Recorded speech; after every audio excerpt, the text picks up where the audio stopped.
It is Iran versus everybody nowadays, and it's the 50th anniversary of Apollo 11's moon landing. But the biggest thing to happen this week is something I like to call the rise and fall of the freshman Democrats. This and more is all headed your way on Climate and Chaos with Jay Bashayo. Stick around.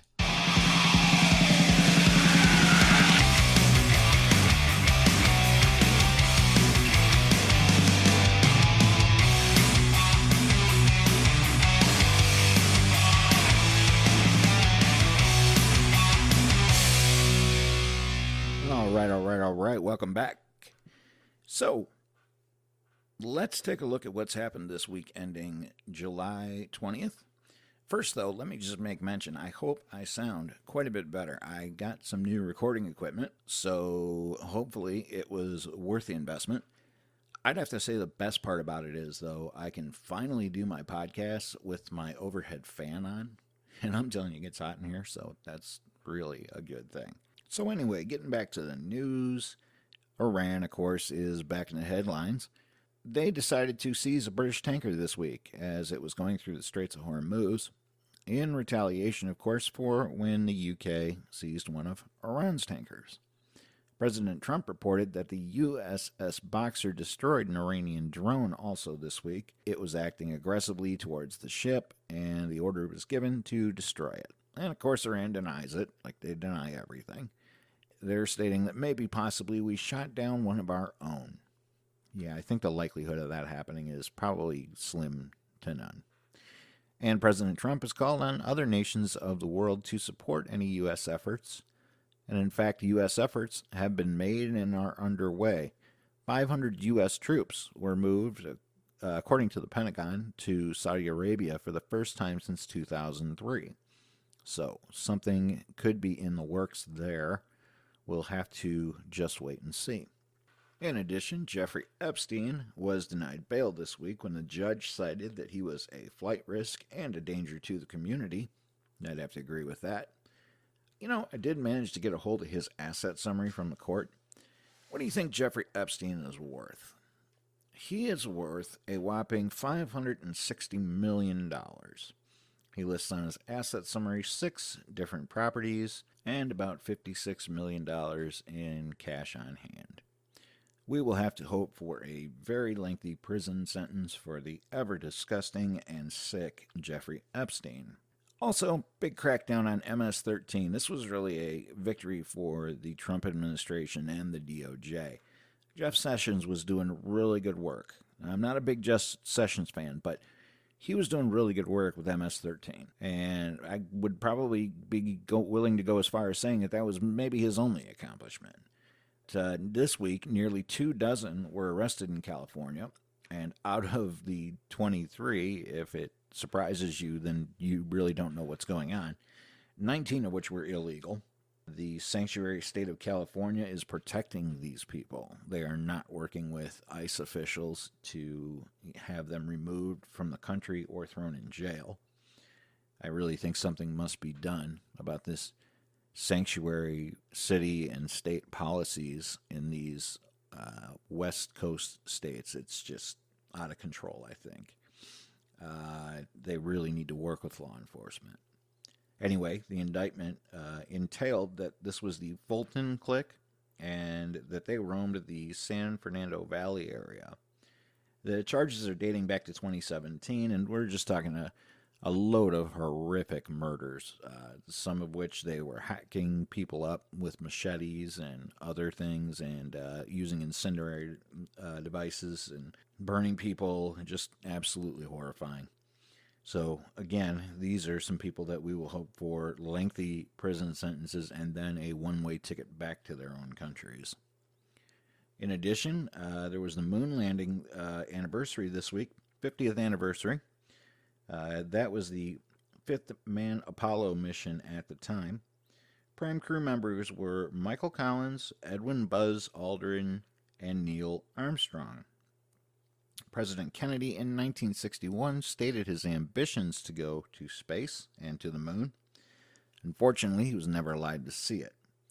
President Trump had made mention that his ambitions with space are to go to the moon again by 2024 and as far as Mars by 2050. 30. And that brings us to the biggest event of this week that's still going on as we speak, as a matter of fact. I don't know if there's a resolution to this in sight anywhere. The 4 freshman women in the House of Representatives calling themselves the Squad. I don't know what you think about this, but this is a disaster waiting to happen. These women have a lot in common, but I think I can sum up the biggest thing that they all share in one sentence. These are 4 women that do not love America. They love the idea that they can change America. That's what they're really interested in doing. They want all their phony liberal policies, their anti-Semitic behavior, their anti-American behavior. They really just want to change our fiber. And I'm going to talk about that more in today's Chaos Reduction.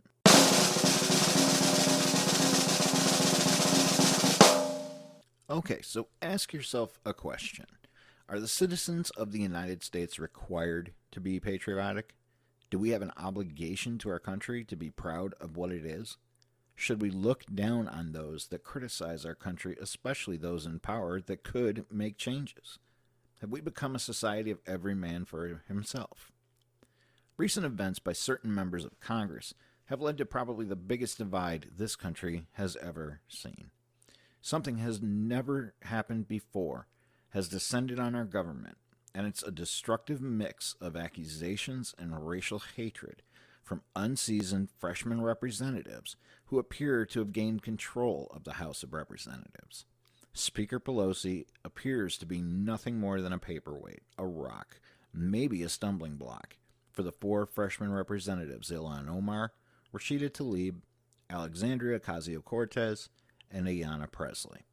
Together, they have stirred up anti-Semitism, anti-Americanism, racism, reprehensible statements, and a feeling that the enemy is at our doorstep. They call themselves the Squad, a name they created and branded to the 4 of them that indicates to the masses that they are different from other representatives in their beliefs, actions, or actually non-actions as the record reflects, and their philosophy. They are young, they have little to no experience in the federal government, and have put us on a path that we may not find our way back from. They're filled with hatred for Jews, and basically anyone that doesn't look, act, or think just like they do. We are clearly on a moral collision course with reprehensible and toxic ideology, and if we're not careful, this small group could spread their wickedness to the driveling populace that follow them. You could say that Alexandria Ocasio-Cortez, or AOC as she's known, is the leader of this group.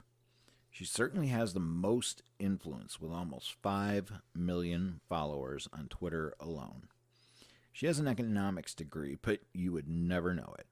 Her vain attempts to be a congresswoman are constantly interrupted by her lack of basic government knowledge, an intangible lack for common sense, and a glare in her eyes that shows signs of her wishing she had Dorothy's ruby red slippers so she could run away from a microphone as often as she finds it in her face. It would appear that her bartending days were a better fit for her. Well, we can't really be sure of that either, but we'll give her the benefit of the doubt for our exercise. She is far to the left on her politics, very far to the left. With her beliefs in a $15 minimum wage, Medicare for all, including illegal aliens, and free college and financial aid forgiveness, she shows she lacks understanding of what just one of these programs would do to our economy. In a viral video, she proclaimed that the 3 branches of government were the presidency, the Senate, and the House of Representatives. Well, she is a proclaimed socialist, so you could see how she would forget the branch that enforces the laws, right? I digress. In the past week, controversy has risen between the Squad and President Trump. All 4 of these women, at one time or another, have complained about life or conditions in the United States, and they haven't been nice about it either. Ilhan Omar has compared the U.S. military to Al-Qaeda, saying that when we talk about the military, it doesn't quite excite her the way the thought of Al-Qaeda does. She has said that Jews have hypnotized the world, and that people in Congress that support Israel are all about the Benjamins. She has shown true disdain for our president, calling him a racist, a bigot, and incompetent. Rashida Tlaib spoke about the Holocaust and how the thought of it gives her a calming feeling. Between their lack of government knowledge, their socialist and anti-capitalism positions, and just downright un-American speech and behavior, they have taken on a look far from patriotic. President Trump, not being one to conceal his thoughts, let them know exactly how their behavior was regarded by our commander-in-chief. In a tweet, he summarily told them if they know so much and aren't happy in the United States, why don't they go back to their countries of origin and fix the problems that exist there? Now, he didn't tell them to go back where they came from or anything like that. The purpose of the tweet was simply to say that if you're so unhappy with the conditions here, go and fix the countries of their descent first, which are almost uninhabitable. Then come back and show us how it's done. He said verbatim, then come back. Of course, those on the left, the freshmen, did what you would expect the socialists and their sycophant media to do. They screamed racism at the top of their lungs, loud enough to wake the dead. Now, here's a fact. Love it or leave it, ladies. If you aren't happy in the United States and don't appreciate the freedoms and liberty that we are afforded, then maybe you should just get the hell out. To answer my original question, yes, it is the responsibility of the people of the United States to show patriotism and love for our great land. There are obvious reasons I came to this deduction, such as the brutal fight and effort that true patriots went through to secure our liberty. Always remember, freedom is not free. Some have paid with their lives. Don't we owe them the respect of publicly appreciating their sacrifices? Ilhan Omar was rescued from Somalia by our great Army Rangers and Special Forces. She was nursed to proper health and given a life, apparently a pretty good one too, because she's a sitting congresswoman in the federal government. The disdain and disrespect that she has shown is nothing but disgraceful. Also, it's a good time to mention that she may have broken the law egregiously on several occasions. She's been accused of election fraud, marrying her brother to commit immigration fraud, and some have even cited that she may not have disclosed her past criminal record. Rashida Tlaib has allegations brought to light by her own father, may I add, that she may have committed election fraud to get where she's at. None of this has been proven, of course. Well, yet. These people have stirred the pot of transgression by openly accusing a sitting president of blatant racism and bigotry, and all the while having skeletons in their own closet. Not to mention, opened a new wound of pitting the country against each other again. President Trump is far from a racist. From signing the First Step Act, which has undone a lot of the racial disparities of the 1995 crime bill, which was brought by Democrats, mind you, to winning the Ellis Island Award for excellence in patriotism, tolerance, brotherhood, and diversity. President Trump has shown time and time again what diversity means. The left has once again attempted to blow holes in the president's success by trying to paint him as something he's clearly not. But how's that working for him? I'd say not well. President Trump's approval has risen 5 points since the incident, and on social media there are several attempts to drown out the noise of detractors. The left is learning the hard way that President Trump is not the evil man that they want to sell him as, and that their policies are far too un-American for middle-class America. To be honest, they're running out of things to call him. First, it was a colluder, then an obstructor. Now it's a racist and a bigot. Just like the first two attempts, this one will fail. The left has never been able to paint the president as anything he isn't. He works hard for the American people, and he does it for free. 4 freshman congresswomen thought they could use their color and ethnicity to put a dagger in him, but it will prevail not. Unlike the freshmen, President Trump is constantly displaying his love for the country.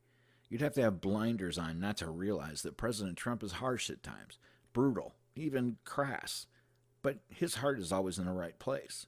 at the center of patriotic America, fighting for the middle class and making America great.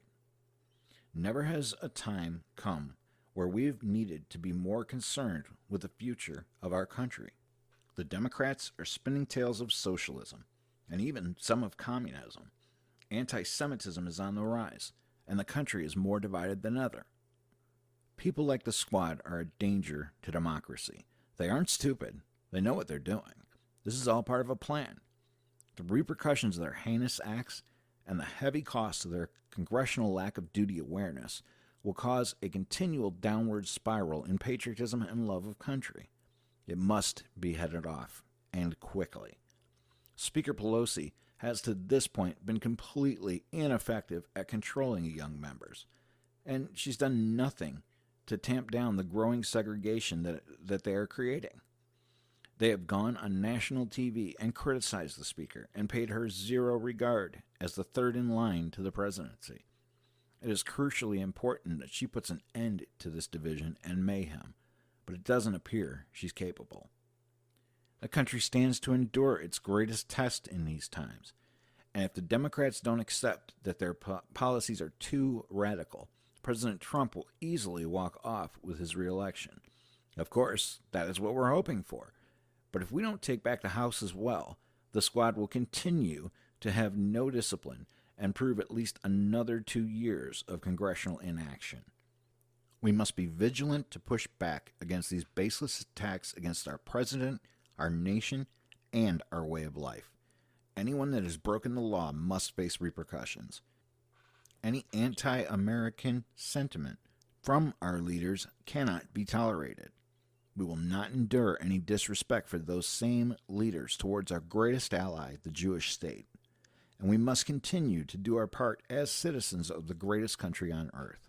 It is the greatest country, but no one is under the obligation to be here. If you're not happy here, move on. Don't let us stand in your way. Hit the open road and have a great life. We aren't given an extremely long lifespan, so everyone should make the most out of theirs. Maybe, though, you could do the rest of us a favor. Please take all those celebrities that swore they would leave if President Trump was elected. I'm sure they're anxious to go, or at least will be when President Trump is reelected. Okay, so many will have you believe that President Trump's tweet is what kicked this off.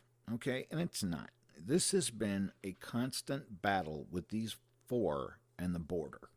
The immigration issue has been pretty much what the Squad, per se, has gone after in their time in Congress. Now, they haven't accomplished anything. They have nothing to their credit as far as accomplishments go, except for basically just sparring with the president any chance they get, tweeting out disrespectful and degrading type things about him, calling him racist and whatever else, when they're the ones that have the anti-Semitic, anti-American behavior going on. But anyway, this thing is getting to be out of control. And I'll tell you, this was President Trump's tweet. I'm going to go ahead and read it for you, in case you haven't seen it. Most people probably have, but I'm going to read it, and then we'll take a look at it. Okay? He said, "So interesting to see progressive Democrat congresswomen who originally came from country whose governments are a complete and total catastrophe, the worst, most corrupt and inept anywhere in the world, if they even have a functioning government at all, now loudly and viciously tell the people of the United States, the greatest and most powerful nation on earth, how our government is to be run. Why don't they go back and help fix the totally broken and crime-infested places from where they came? Then come back and show us how it's done. These places need your help badly. You can't leave fast enough. I'm sure that Nancy Pelosi would be very happy to quickly work out free travel." Okay, now, the response to this was, of course, overwhelming. What did we hear? We heard Democrats speaking out and, of course, calling Trump a racist, and everybody and their brother had to chime in. There were a couple of Republicans, most of which did defend the president, but there were some that sided with the Democrats in this. The House decided to hold a condemnation of his tweet vote, which did pass 240 to 187.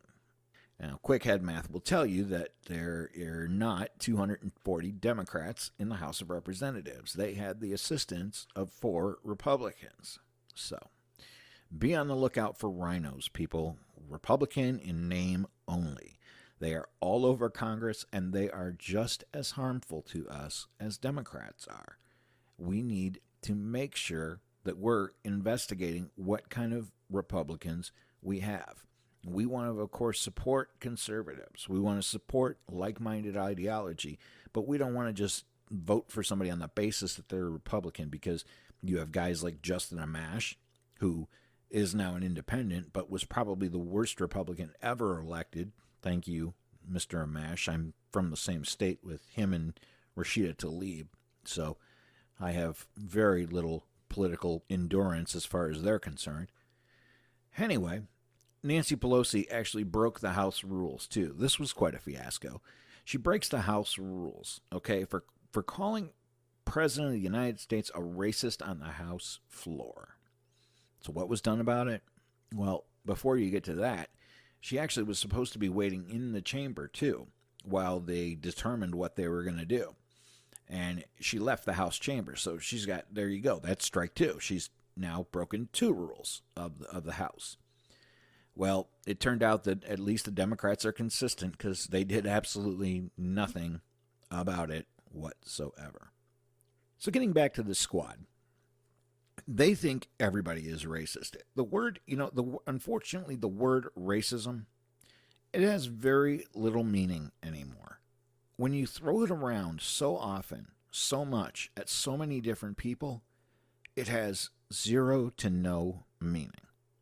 AOC, actually, she, before got into this spat with President Trump, was told by Nancy Pelosi that they needed to tamp down the tweeting at each other and the infighting and things like that. And I'll tell you shortly here what brings that up. But at that time, AOC had referred to Nancy Pelosi and said that she was only doing this because they were women of color, basically calling her a racist.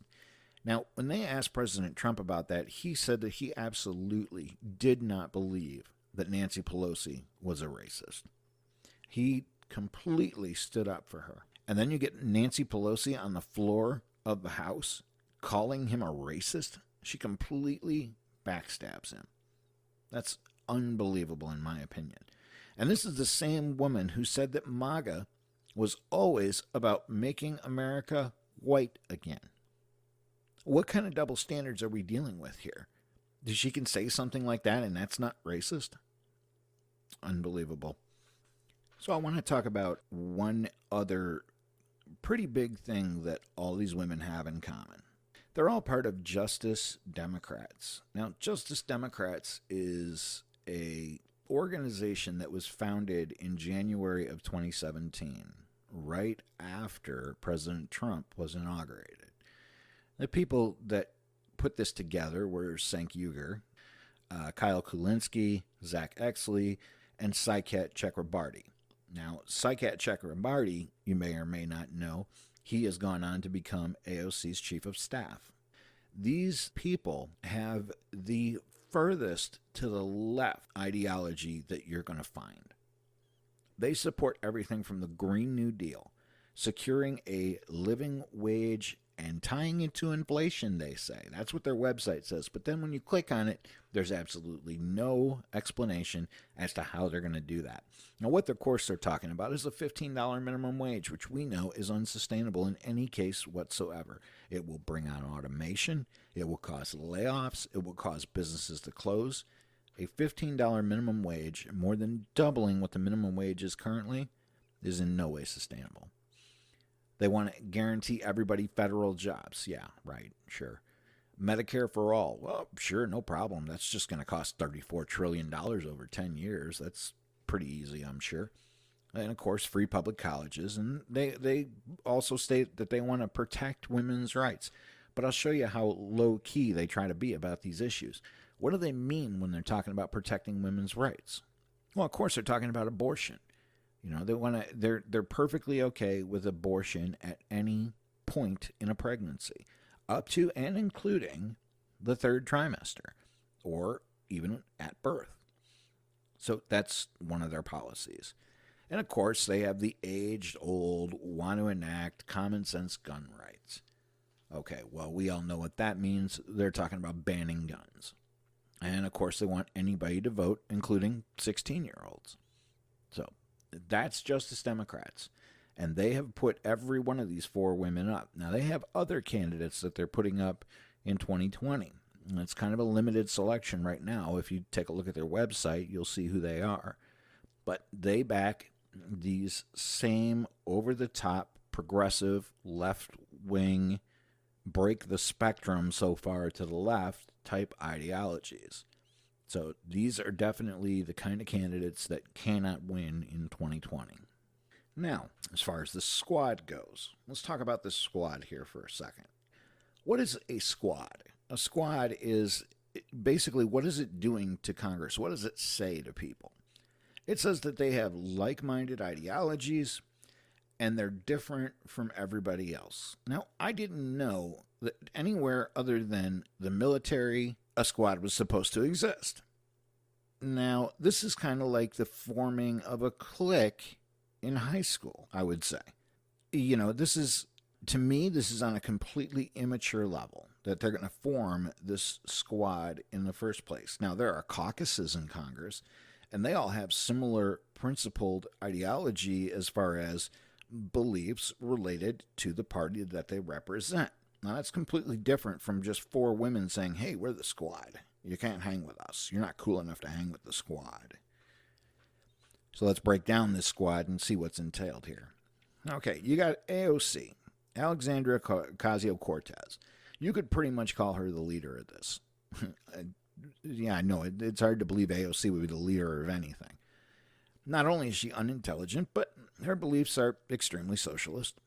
And why would they look to employ her as leading anything when she has made statements like a 17-year-old can walk into a shop and purchase an assault weapon? Nowhere in America can a 17-year-old purchase a weapon, a gun in America.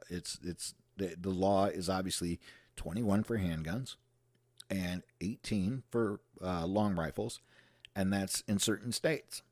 Florida has made it 21 on everything. She's also the one that in a podcast or in a webcast type video, she said, we're going to flip this state red when she was with Bernie Sanders. She obviously meant to say blue, or maybe she was speaking the truth. Maybe she meant red as in communism. And she's also made statements that capitalism won't always exist in the world. And she also said that capitalism hasn't always existed here. So according to AOC, it was not always capitalism in the United States of America. Apparently, we must have been ruled by communism prior to whenever we took over capitalism. So, interesting. She also claims that Israel occupies land belonging to the Palestinians and are building settlements there. Really? No Israeli in their right mind would build a house in land that is controlled by the Palestinian terrorists. That's just not going to happen. And of course, she's flagship on abolishing ICE. She has sparred with President Trump on the whole kids in cages thing, not realizing that the kids in cages is actually an Obama premise. No, that's the thing. President Trump gets such a raw deal when it comes to this border. The Democrats are the ones that have the power to change the laws. But do they? No. They go to the border, they criticize the hardworking men and women of CBP, and then they come back and they complain about it, and they do nothing. They enact no measures whatsoever. And as a matter of fact, I think it's key to point out that AOC voted against the proposition that it would have granted funding to CBP for immigrants, for illegal immigrants. Isn't that interesting? So she actually went down to the border and shot these pictures. I don't know if you've seen these pictures yet or not, but if I were you, I would find them because they're hilarious. This is her standing near a fence crying, and I think it either turned out or it completely looks like she's standing in an empty parking lot. I mean, these pictures are just more inflammatory behavior. Let's move on to Omar now. Ilhan Omar. Now, isn't she interesting? She's probably the most inflammatory and controversial of all these people. Her most famous tagline was when she said that CARE, and I quote, recognized that some people did something and that all of us were starting to lose access to our civil liberties. And that's what she said about 9/11. Some people did something. That just riled up a whole bunch of people, and rightfully so. She minimized the 9/11 attacks and made it sound like just, well, some people did something. Yeah, some people did something, and over 3,000 people lose their life, and there's still fallout from it today, and people are dying of cancer. Unbelievable. You know, Ilhan Omar also told a high school audience that the United States has failed to become a just society. Failed to become a just society. So you can see why President Trump says, if you don't like it here, you can leave. It's a pretty simple concept. If you don't like it here, leave. It's not a hard thing to deal with. No one is forcing anyone to be here. We are not a tyrannical country. If you don't want to be here, get out. It's that simple. And of course, Omar, she's accused of marrying her brother to commit immigration fraud. And they actually asked President Trump about that recently, and he said he didn't know anything about it, but he assumed it would be being looked into. So there could be something going on there. She could definitely be being looked at for marrying her brother. And along those lines, she also is accused of tax fraud. She filed something to do with a couple different returns while she claimed one when she was married to one, but she was actually not. And it goes on and on. I looked into it and researched it a little bit, and it's a little complicated, but just know that this is another thing that she's accused of at this moment. And of course, there's the accusation of election fraud that she's facing too. Her biggest claim to fame, though, in addition to the things I've already mentioned, are the fact that she is very big at laying down anti-Semitic rhetoric. She has accused members of Congress of being all about the Benjamins that support Israel. She stated that Israel hypnotizes the world. I mean, this is just completely not within our values to criticize the Israeli Jewish state the way she does. Again, I digress. So then you got Rashida Tlaib.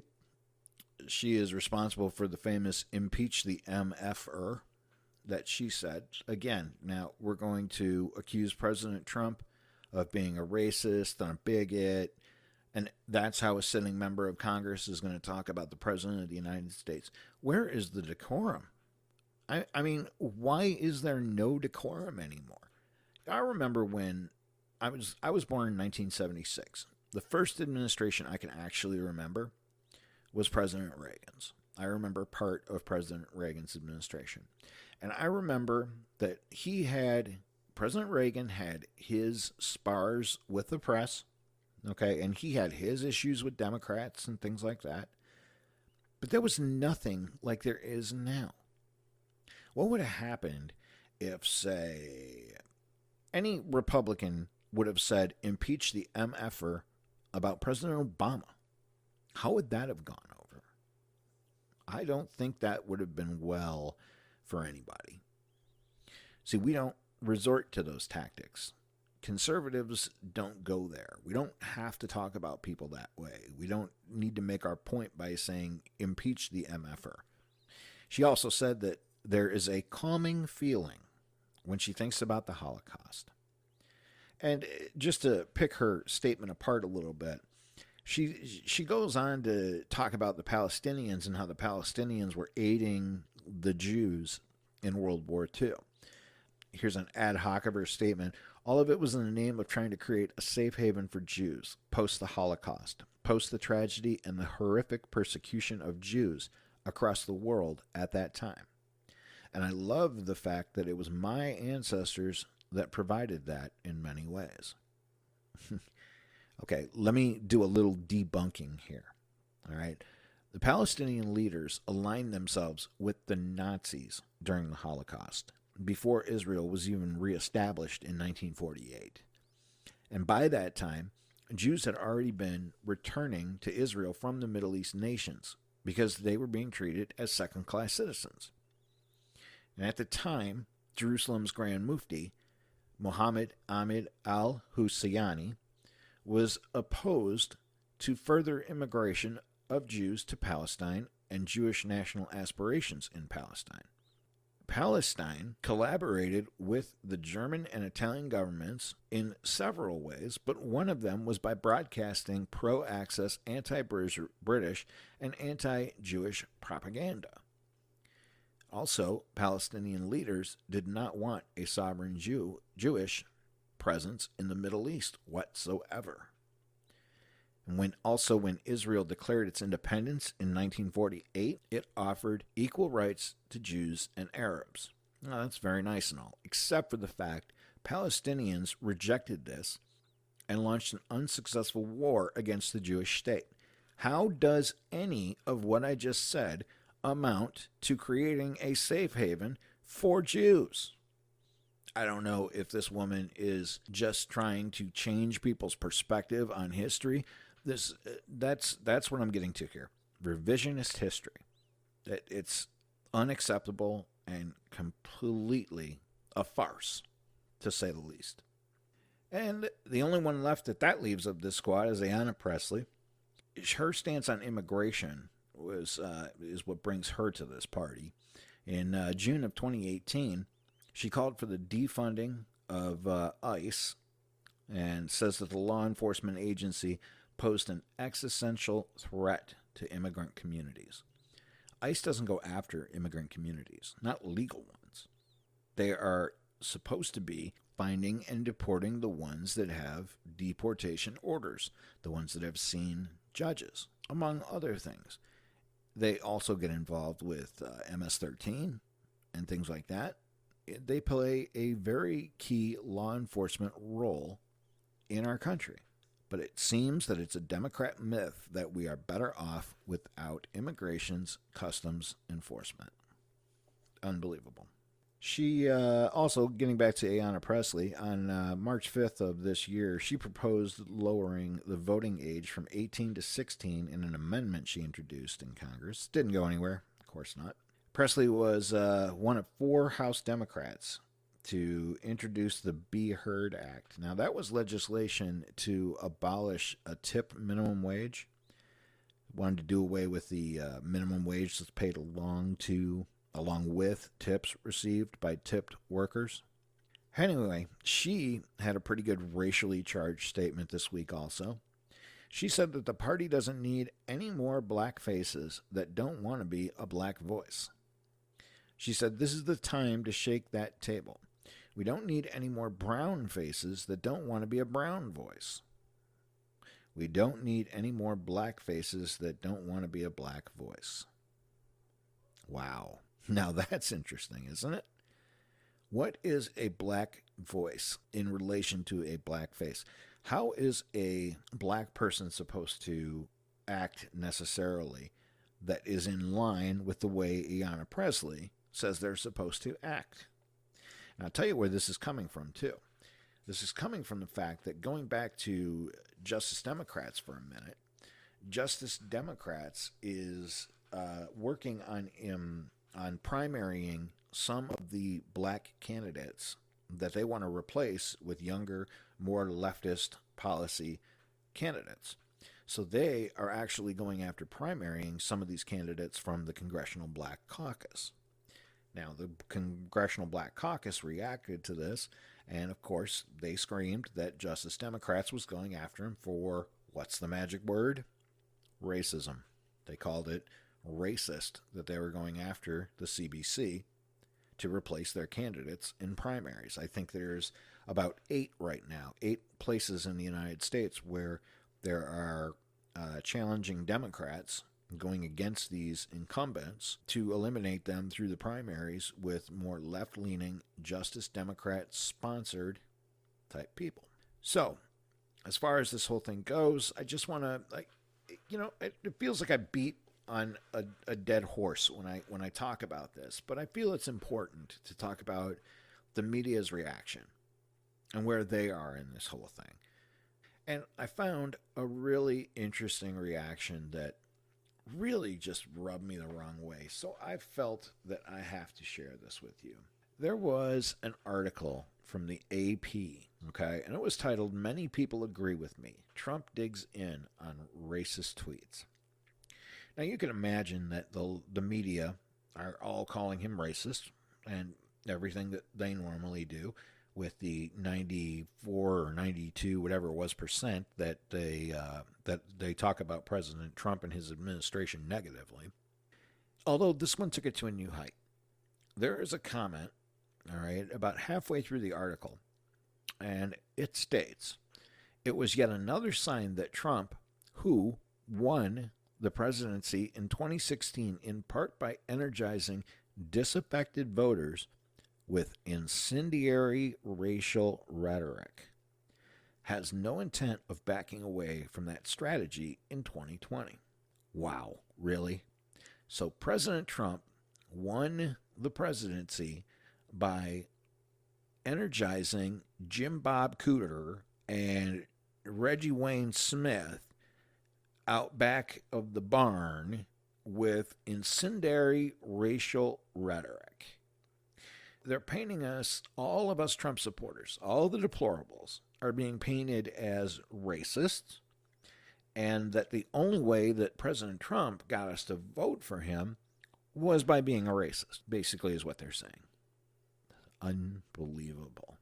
You know, the media has never been 100% fair, I don't think, but we are at an all-time high in just blatant liberal bias. And I don't know what it's going to take to end it either, because President Trump has often said that these papers and these media outlets will have nothing to report if he doesn't get reelected. So they're probably all going to endorse him again. They're probably all going to have to endorse him because they're going to have nothing to write about. Sleepy Joe Biden. I mean, really, just not charismatic person. So I think they're all going to endorse him again.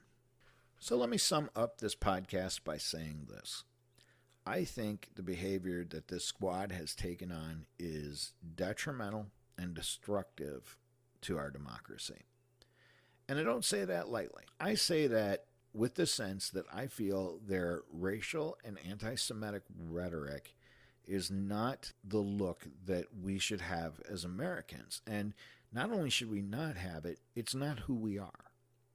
So when they spout off like this, when AOC says something incredibly stupid, or when Ilhan Omar says something completely anti the Jewish state, that reverberates. And that leaves us all looking pretty bad. I think President Trump needs to continue on doing what he's doing. He's dealing with things well. Our economy numbers are still great. Unemployment is still low. The stock market just broke a record 27,000. Everything is definitely going in his direction. We need to just maintain the course, and President Trump will definitely coast to a victory in 2020. Just make sure that you get out and vote. Don't get complacent. Don't think he's got it in the bag, and then all of a sudden he doesn't, and we're stuck with some Democrat for 4 years. Make sure you get out and vote. I want to thank you. You've been listening to Climate and Chaos with Jay Bashayo. This has been another episode. Don't forget, follow me, Proud OIF Vet, Twitter and Parler, freeamericanmedia.com, or Real Free American on Parler. Free American Media has a channel on YouTube with video content as well. Thank you very much for listening, and I will be back again. Take care and be good to each other.